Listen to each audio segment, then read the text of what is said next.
Oke, itu dia lagu Nyalakan Pelita dari Warna. Kita kembali lagi dalam acara Kumbang Channel. Kumbang, kumpul Kumpul bareng bareng Yok. Yo. Jangan lupa setiap hari Minggu jam 8 sampai jam 10 di 90 FM. Dan kita ada di Bincang-Bincang saat ini. Di akhir acara tentunya. Dan saya pengen ngobrol secara khusus tadi tentang topik yang Pak Johnson sudah raise di luar pas kita lagi nunggu mau masuk ke dalam studio ini. Pak Johnson tanya, nggak ada berita tentang itu yang anak muda baru-baru ini ditabrak di kota gitu ya. Iya. Nggak ada karena memang saya mau masukkan di dalam segmen bincang-bincang ini, mengingat ini adalah satu topik yang cukup penting di Makau ya, karena saya Iya. melihat ada tendensi pembawa kendaraan itu makin banyak yang kurang bertanggung jawab gitu di Makau ya.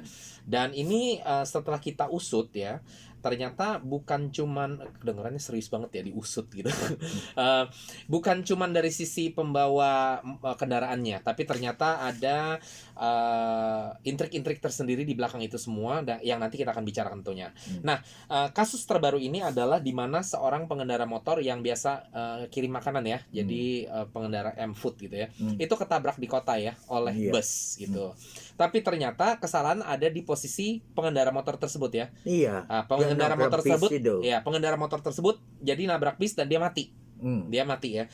Jadi pertama-tama memang saya lihat kalau di internet Pak Johnson itu komen-komennya, aduh mesti lakukan sesuatu supaya pengendara motor ini dilindungi gitu oleh hukum dan sebagainya. Jadi kesannya kesalahannya adalah kesalahan yang bis. Iya. Itu yang saya lihat di komen-komennya. Iya. Tapi ternyata setelah diusut ya seperti Pak Johnson sudah utarakan tadi, kesalahan itu ternyata ada pada pengendara motor itu ya. Nah, kenapa Pak Johnson kesalahannya? Karena dia buru-buru mau nyampaikan makanan yang dia. Enggak, maksudnya posisinya. Kenapa dia bisa dibilang salah? Dia yang tabrak atau gimana? Karena jalannya bis itu Benar, jalannya bis itu yang benar. Dan dia nabrak. Dia mau coba nyalip gitu ya. Iya. Oh. Dia nabrak bis itu, bukan bis yang nabrak dia. Betul. Nah, jadi kita stop di situ dulu. Jadi ini kondisinya di Makau ini kalau teman-teman tahu ya, yang BMI apalagi seperti saya sudah bilang belakangan ini ya, yang jaga orang tua, yang jaga anak-anak kalau nyebrang jalanan hati-hati karena memang pengendara motor banyak yang seperti ini, nggak cuman yang M-Food punya motor-motor M-Food ya, taksi lah, bahkan bis itu sendiri ya berapa kali juga sudah memang ada kecelakaan ya karena satu atau dua hal lah. Jadi intinya sekarang kita melihat bahwa kesalahan ada di posisi si pengendara motor atau ya kalau taksi atau apa pokoknya ya, seringkali taksi juga ada berapa kali ya kecelakaan apa Nah ini kita melihat kesalahan ada di pihak mereka, yang mana kita sebagai pemakai jalan, pejalan kaki kita harus hati-hati supaya kita tidak jadi korban.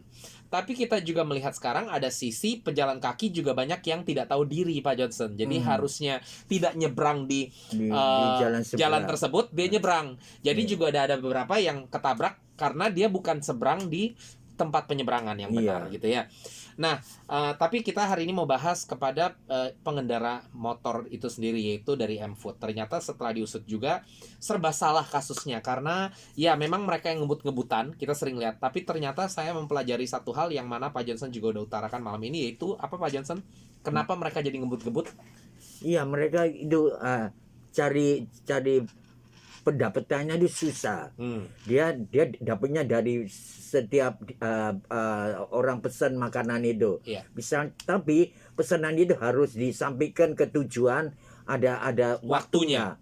Lewat dipotong gajinya gitu. Benar-benar. Jadi ya selama ini juga saya melihatnya kayak pokoknya ya tertuju hanya kepada mereka, bahwa mereka nggak bertanggung jawab lah seperti itu. Tapi ternyata ada sisi-sisi lain juga, yaitu seperti ini. Namanya orang cari duit gitu kan, cari makan ya. Jadi kita juga nggak tahu, mungkin mereka besarkan banyak anak, jadi mereka mau berusaha untuk dapat sebanyak mungkin gitu ya. Jadi makanya mereka jadi ngebut-ngebutan. Begitu pula juga dengan kasus bus ternyata yang baru-baru ini juga ada tabrakan. Ternyata karena waktu itu pernah kita utarakan juga, yaitu banyak yang disuruh paksa untuk shiftnya double atau gimana gitu. Jadi akhirnya kecapean akhirnya dia nabrak. Dan bukan cuma itu, ternyata Pak Johnson baru memberitahu juga hari ini kepada saya, kadang-kadang juga mereka waktu itu disuruh katanya di satu rute itu nggak boleh lewat dari 1 jam gitu ya. Iya. Alhasil jadi mereka ngebut-ngebut bis ya. Jadi karena banyak kecelakaan, terus perusahaan itu ganti aturannya. Jadi ndak akan dipotong sekarang gajinya jadi nggak akan gitu. dipotong ya. Jadi kita kalau ngelihat orang-orang ini gitu ya, jadi sekarang mungkin lebih sedikit menghakimi mereka lah, karena ya mungkin mereka terpaksa lakukan itu karena dari perusahaannya sendiri Iya, gitu iya. ya. Orang luar ndak tahu kenapa bis itu buru-buru banyak Eh, kecelakaan. Terus si supir itu kasih tahu. mengatakan dia harus di dalam 1 jam tuh harus Betul, balik betul. ke Posisi itu terminalnya. iya, Iya, nah itu yang gitu. bosa, apalagi kalau kena kejebak macet kan, gitu Iya. loh.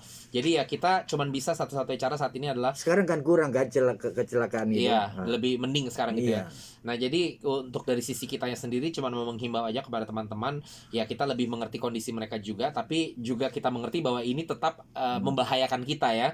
Jadi kita yang mungkin ada di posisi yang bisa lebih berhati-hati, kita berhati-hati. Jangan memperkeruh suasana dengan nyebrang di tempat bukan penyeberangan.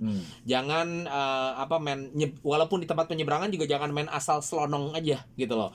Karena kadang-kadang mereka juga ngebut di tempat penyeberangan, Pak Johnson gitu. Jadi lebih baik kita tunggu aja. Kita tunggu, lihat kanan kiri yang benar, sudah aman, benar baru kita nyebrang. Lebih baik kita telat dikit ya daripada kita tergesa-gesa gitu loh. Karena kalau mereka itu kita sudah dengar sekarang kenapa mereka lakukan itu, karena mereka kadang-kadang perusahaan yang paksa mereka untuk harus dengan cepat gitu ya. Kita nggak bisa apa-apa selain ada peraturan yang diubah oleh pemerintah setempat gitu ya. Dan bus udah dirubah ya peraturannya. Dirubah ya. Tapi kalau untuk kelihatan bis buru-buru. betul. Tapi kalau untuk kayak taksi segala macam kan belum ada nih peraturan yang lebih lagi untuk menahan mereka untuk ngerem lah gitu ya. Jadi ya kita sebagai pengguna jalannya yang pejalan kaki, kita yang lebih hati-hati aja. Saya rasa lebih baik seperti itu ya Pak Johnson ya. Lebih aman gitulah istilahnya. Apalagi sekali lagi yang jaga orang tua dan jaga anak-anak, teman-teman, please. Lebih baik tunggu sampai jalanan kosong dan baru nyebrang. Seperti itu aja ya. Kita waktunya sudah habis, jadi kita harus ucapan sampai jumpa Pak Johnson. Sampai ketemu minggu depan, dan sekali lagi selamat Hari Raya Idul Fitri. Mohon maaf lahir dan batin dari saya Pak Beto dan juga Pak Johnson. Dan jangan lupa minggu depan masih double celebration kan ya. Hari ini kita rayakan Idul Fitri, minggu depan juga kita masih merayakannya dengan lagu-lagu bernuansa lebaran untuk minggu yang berikutnya. Oke, salam Indonesia semuanya, sampai ketemu minggu yang akan datang. Saya akan pasang lagu terakhir dari Warna dengan judul Kekasih.